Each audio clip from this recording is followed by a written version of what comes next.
Ella le confiere un bonito aspecto brillante y la propiedad de espumar. Equipo crítico, fermentador. Tenemos las variables dependientes: velocidad de consumo de azúcar, crecimiento de la población de levaduras, cambio de temperatura. Variables independientes: contenido de azúcar inicial, temperatura del mosto, concentración de la inoculación de la levadura. Aquí les mostraremos un video de lo que ocurre en el fermentador.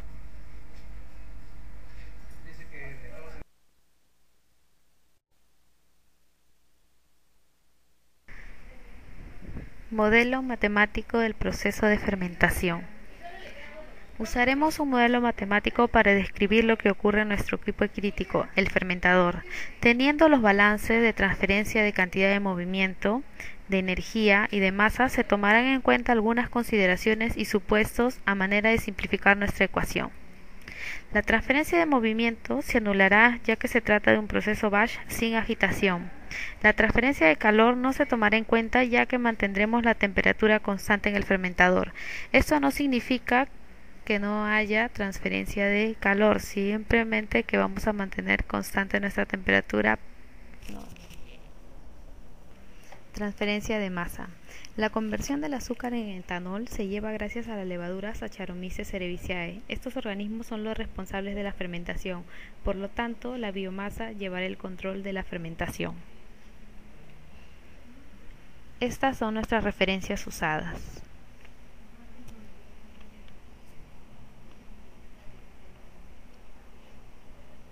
Modelo matemático para la simulación de una fermentación alcohólica al partir del mosto.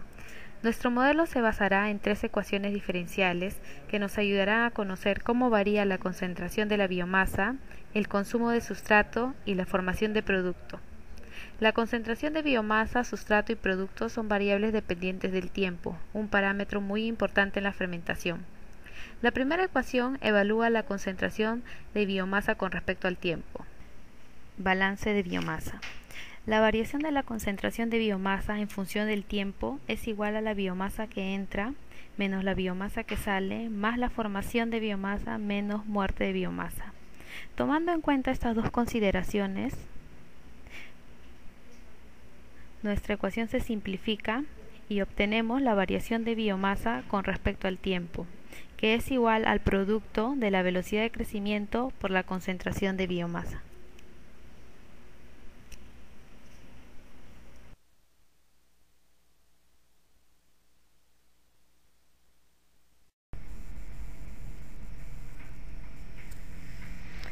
La variación de consumo de sustrato con respecto al tiempo la vamos a demostrar a partir de la formación de CO2. Acumulación de CO2 formado va a ser igual al CO2 producido por la síntesis de biomasa más el CO2 producido por procesos endógenos.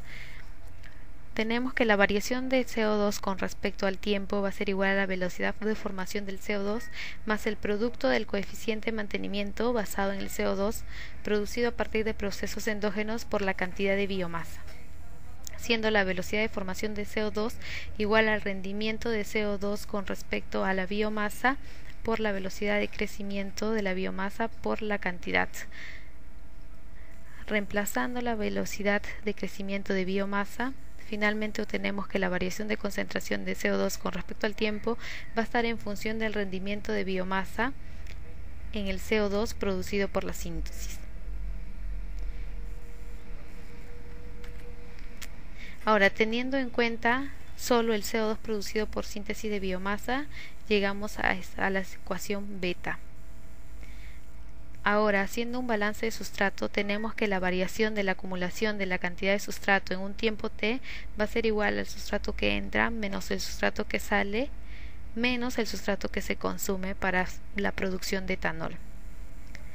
Teniendo en cuenta que se trata de un proceso batch, no tomamos flujos de entrada ni flujo de salida. Reemplazando y de la ecuación de Monod reemplazamos la velocidad de crecimiento, teniendo finalmente la variación de concentración de sustrato con respecto al tiempo en función de la concentración de CO2 con respecto al tiempo.